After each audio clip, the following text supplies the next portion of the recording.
মানে আমি তোমায় সকাল সকাল কোন অলক্ষণে কথা বললাম রানী? আমি তো কিছুই বুঝতে পারছি না। বললেন না, অলক্ষণে কথা বললেন না। ভুলে যাবেন না, আমি আপনার রানী, এই কৃষ্ণনগরের রানী। আমি তো তোমায় একটু কোনো কথা নয়, হ্যাঁ? নিজের কাজ নিজে করুন, বুঝলেন? অন্দরমহলে আমার অনেক কাজ আছে। নিজের কাজ নিজে করব? আমি তোমার স্বামী, আমি তোমার কাছে এইটুকু আবদার করতে পারি না? হ্যাঁ,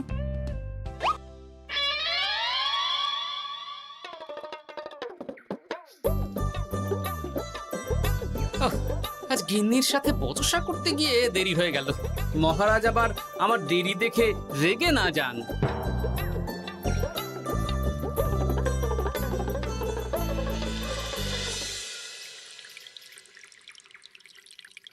হ্যাঁ, তুমি কথাটা খুব একটা মন্দ বলনি মন্ত্রী। এতে রাজ্যবাসীরও উপকার হবে আর রাজকোষেরও খুব একটা চাপ পড়বে না। তাহলে মহারাজ সব ঘরে ঘরে এই বার্তা পৌঁছে দিই। কি এত বড় সাহস তোমার? আমার মুখে মুখে কথা বলছো? যাও, বেরিয়ে যাও বলছি আমার চোখের সামনে থেকে। তোমায় আর দেখতে চাই না। আমি আবার কি বললাম মহারাজ? কি বললে মানে? কি বলতে বাকি রাখলে শুনি? বলছিলাম কি, অপরাধ নেবেন না মহারাজ, সেনাপতি তো। চুপ, একদম চুপ। আমি মরছি নিজের জ্বালায় আর তুমি ওই ভুল ভাল বলে আমার মাথা বিগড়ে দিতে চাইছো? মহারাজ রেগে আগুন, এই ছিলেন ঠান্ডা, এই তো মুখে হাসি ছিল, এখন হাতে ডান্ডা। কি বললে কবি? তুমি আমায় অপমান করলে? যাও, এক্ষুনি তোমরা সবাই দূর হয়ে যাও আমার সামনে থেকে। কাউকে চাই না আমি। এই মুহূর্তে রাজসভা আমি শূন্য দেখতে চাই, না হলে আজ সব কটার গর্দান নেব আমি। যাও বলছি।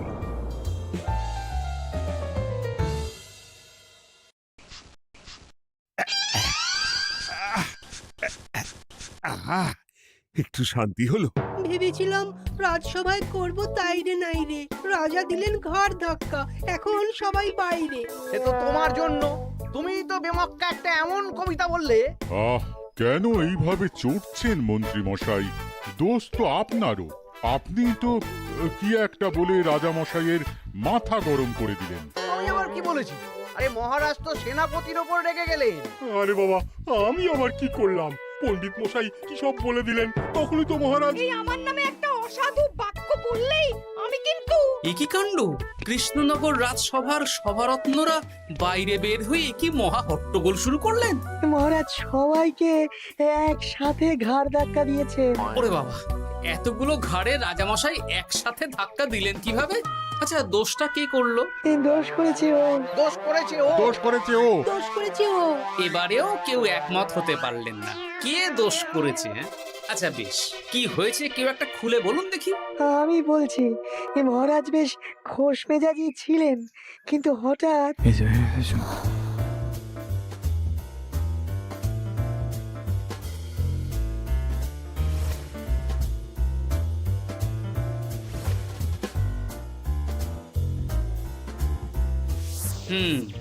এই কাণ্ড!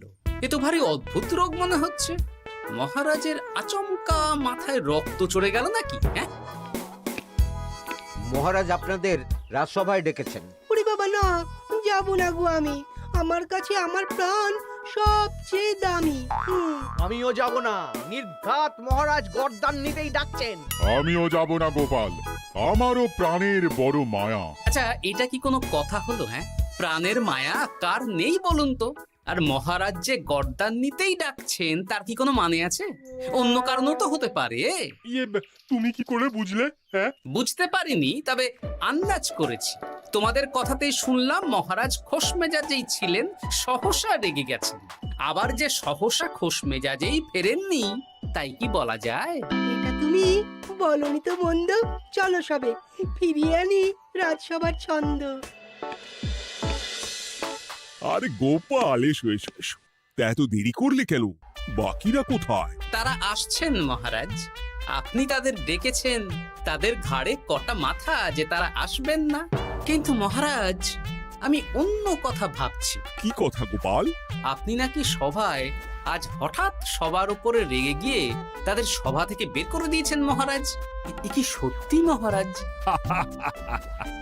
আরে না না গোপাল, মোটেও না। বলতে পারো আমি সবার সাথে একযোগে একটা রসিকতা করছিলাম। আমি দেখছিলাম সবাই আমার রসিকতা কেমন বুঝতে পারে। তাই নাকি? আসলে তুমি ছিলে না বলেই এরা কেউ আমার রসিকতা ধরতে পারেনি। এ কি সত্যি মহারাজ? আপনি সত্যি আমাদের উপর কোনো রাগ করেননি? হুম, এ কি এই সব কিছুই আপনার রসিকতা ছিল? ও মা, তাই নাকি মহারাজ? এই যে আপনি শুনিয়ে দিলেন কথা কড়া কড়া, সবকিছুই ছিল আসলে নিছক মজা করা। আহ, আবার যত সব বাজে বকছো তোমরা। এত কথা কেন? তোমরা কেউ আসলে মহারাজ কৃষ্ণচন্দ্রের রাজসভার যোগ্য নও। যাও, যাও, দূর হয়ে যাও। কিন্তু মহারাজ, এই যে আপনি বললেন। আহ, তুমি সবার আগে যাও তো। তুমি হলে সব নষ্টের গোড়া।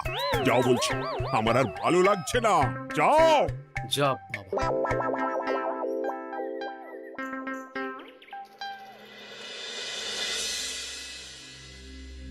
কি বুঝছেন? না না না, আমি তো সবই ঠিক দেখছি রানীমা। হ্যাঁ, এটা ঠিক যে নারীর গতি কিঞ্চিত চঞ্চল বটে, তবে তা তো হতেই পারে। বাকি সবটাই ঠিকই আছে। তাহলে এমন হচ্ছে কেন? মহারাজ এইভাবে যখন তখন রেগে যাচ্ছেন কেন? আজ শুনলাম আপনাদের সভা থেকে দুবার বের করে দিয়েছেন, আবার ফিরিয়ে এনেছেন। হুম, হুম, হুম। আমি ওষুধ পাঠিয়ে দিচ্ছি, আর মহারাজের কিঞ্চিত বিশ্রামের দরকার। হ্যাঁ, তোমার মাথা আর আমার মুন্ডু। বলি, আমি বিশ্রাম নিলে রাজকার্যকে চালাবে শুনি তুমি, নাকি ওই অকর্মার ঢেকি মন্ত্রী? না মানে ওই আমি। যাও, আর আমার কথা বলতে ভালো লাগছে না। আমাকে একটু একা থাকতে দাও।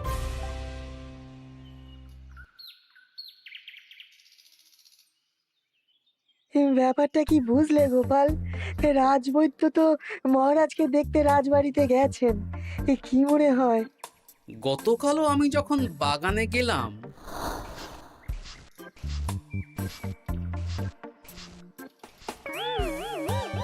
গোপাল, তোমার কি মনে হয় মহারাজকে কোন রোগে ধরেছে? এই রেগে যাচ্ছেন, আবার এই মাথা ঠান্ডা হয়ে গিয়ে ডেকে পাঠাচ্ছেন।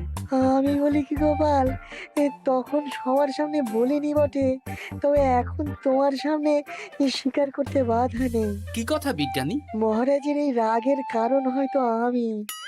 আমার মনে হয় আমার দোষেই উনি এরকম বারবার রেগে যাচ্ছেন। কেন? আসলে মহারাজ আমাকে একটা মাথা যন্ত্রণা সারার ওষুধ আবিষ্কারের দায়িত্ব দিয়েছিলেন, তো আমি অনেক চেষ্টা করেও সেই ওষুধটা আবিষ্কার করতে পারিনি। যেটা আবিষ্কার করেছি তাতে সেরকম কাজ হচ্ছে না। আমার মনে হয় ওনার মাথা ব্যথা থেকে এরকম হচ্ছে। সে যাই হোক, তুমি কিছু একটা করো গোপাল। মহারাজের অসুখ কিভাবে সারানো যাবে সেটা নিয়ে কিছু একটা ভাবো। ভাবতে তো হবেই। আজ সন্ধেবেলায় তুমি তোমার বাড়িতে বাকি সভাসদদের ডেকে আনো, আমি সমাধান সঙ্গে নিয়ে সময় মতো চলে আসবো। আচ্ছা বেশ, তাই হবে। আমি এখনই বাকিদের খবর দিয়ে দিচ্ছি। আর বিজ্ঞানী, একটু এদিকে এসো তো, একটা কথা আছে।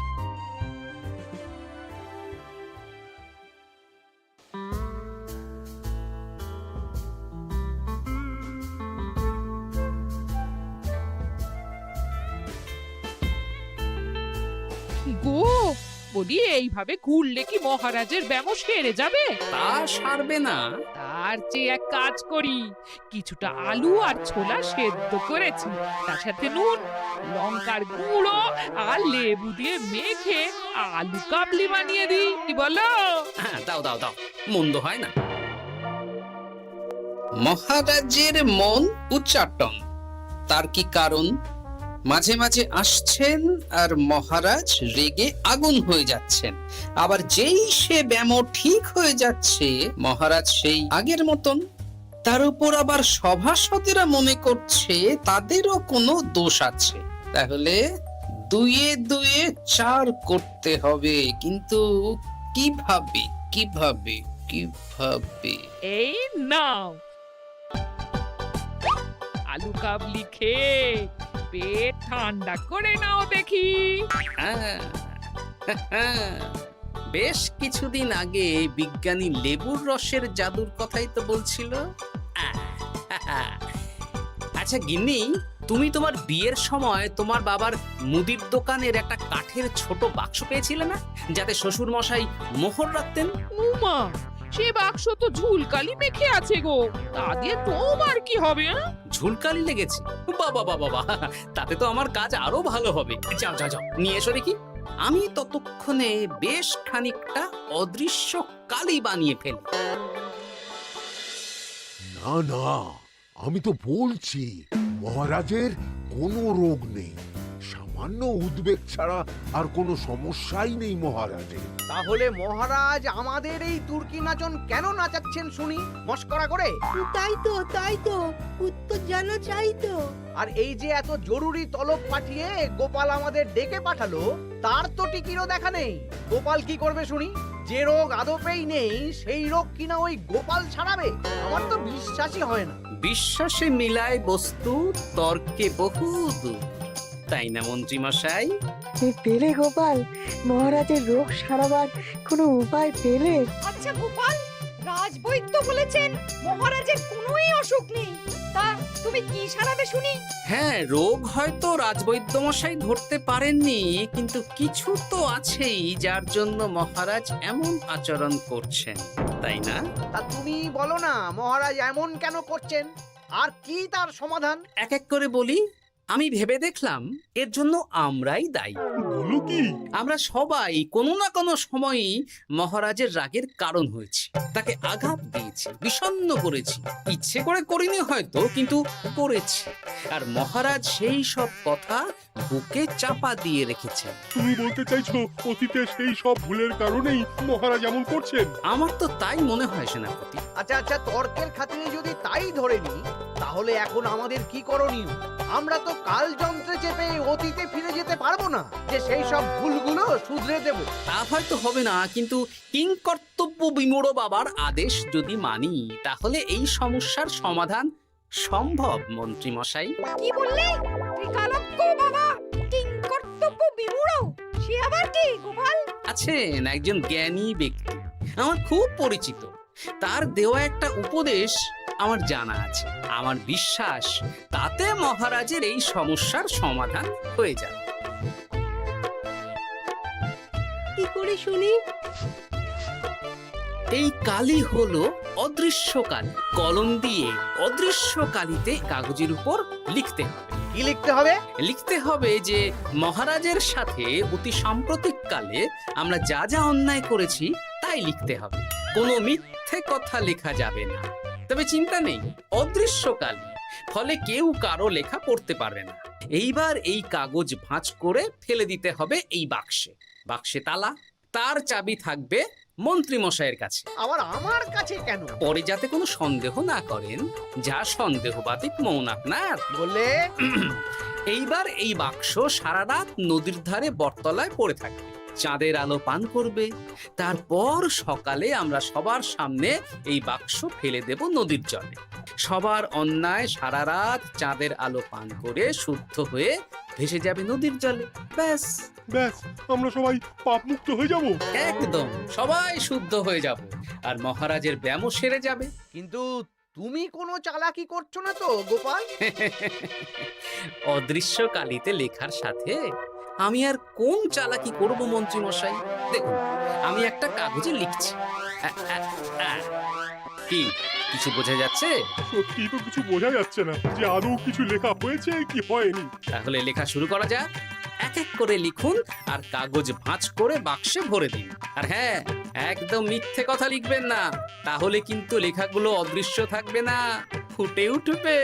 আচ্ছা গোপাল, বুঝেছি। কলম কালি মন, লেখে 3 জন। মিথ্যে কথা লিখে দিলেই ঘটবে অঘটন।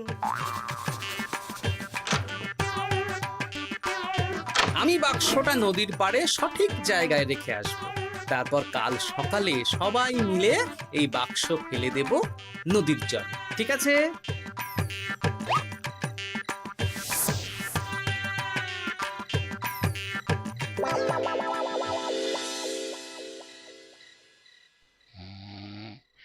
কথায় আছে, মনে যা আসে বলে যাও, ভুলেও লিখো না, তাহলেই বিপদে পড়বে।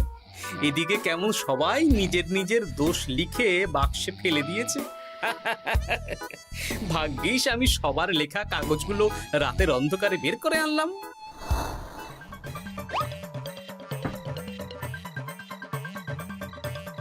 এইবার এই কাগজগুলো ঢুকিয়ে দিলেই কেল্লা ফতে। এখন সবার পাপের স্বীকারোক্তি আমার হাতের মুঠোয়।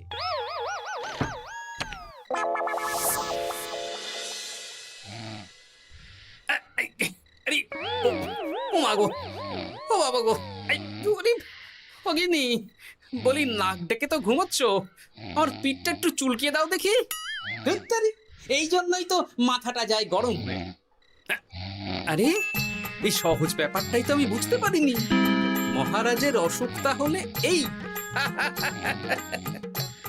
যাক, এই রাতের বেলাতেই একসাথে একটা ঢিল পেয়ে গেছি।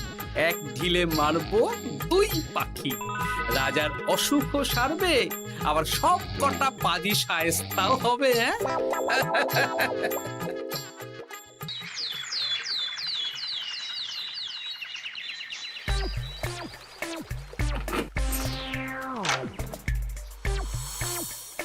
কি এইবার শান্তি হয়েছে তো মন্ত্রী মশাই? যেমন অদৃশ্য লেখা ছিল সেরকমই আছে তো? কিন্তু এইতে কি মহারাজের রোগ সেরে যাবে? যাবে না মানে? মনে করুন সেরে গেছে।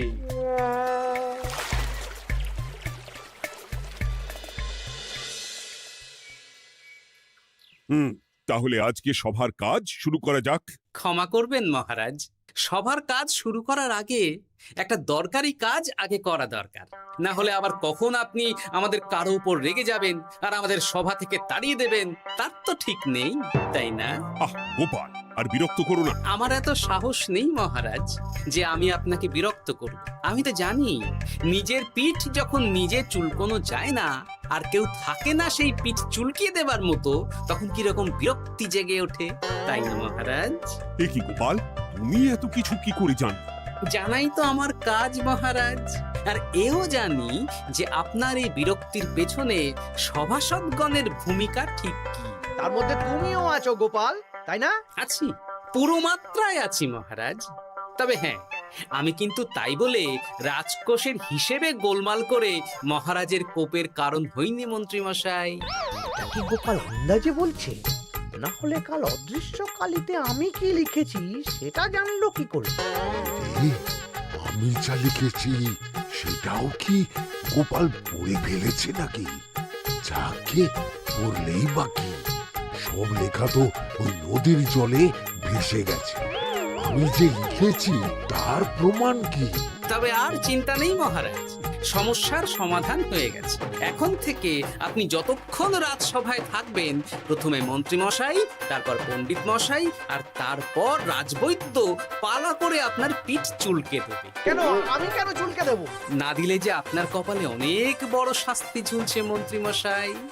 রাজকোষে যে জালিয়াতি আপনি করেছেন তার স্বীকারোক্তি আমি হাজির করব যে মহারাজের সামনে।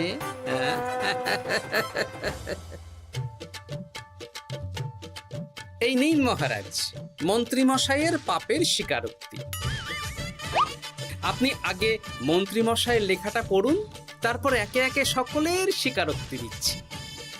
এ কি মন্ত্রী, তুমি রাজকোষ থেকে 500 মোহর চুরি করেছো, আর তার বদলে সেই হিসেব তুমি পুকুর পাড় বাঁধানোর খরচ হিসেবে দেখিয়েছো। এই সেরেছি, এটা ফুটে উঠলো কি করে? সে অনেক কাণ্ড মন্ত্রী মশাই, বাকিদের সবারটাই আছে, এত জেনে কাজ কি? না না, জানতে তো হবেই। তাহলে শুনুন, এই অদৃশ্য কালি আসলে লেবুর রস। গতকাল রাতে আমি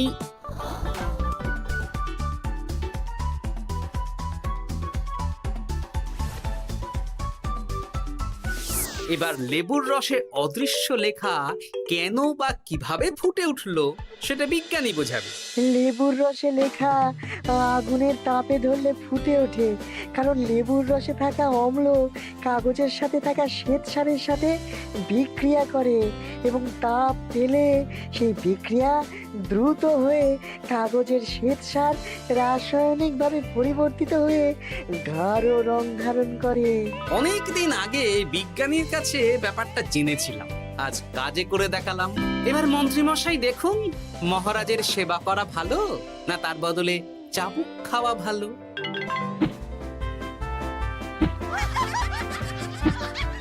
ওরে বাবা, না না, উফ! আগে যেমন বুনো ওল তেমনই তো বাঘা তেঁতুল হবে মন্ত্রীমশাই।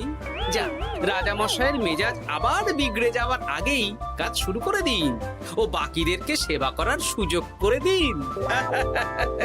আজ থেকে ভুল হলে শুধরে নেব ভুলকে। মন্ত্রীমশাই মহারাজের পিঠ দেবে চুলকে।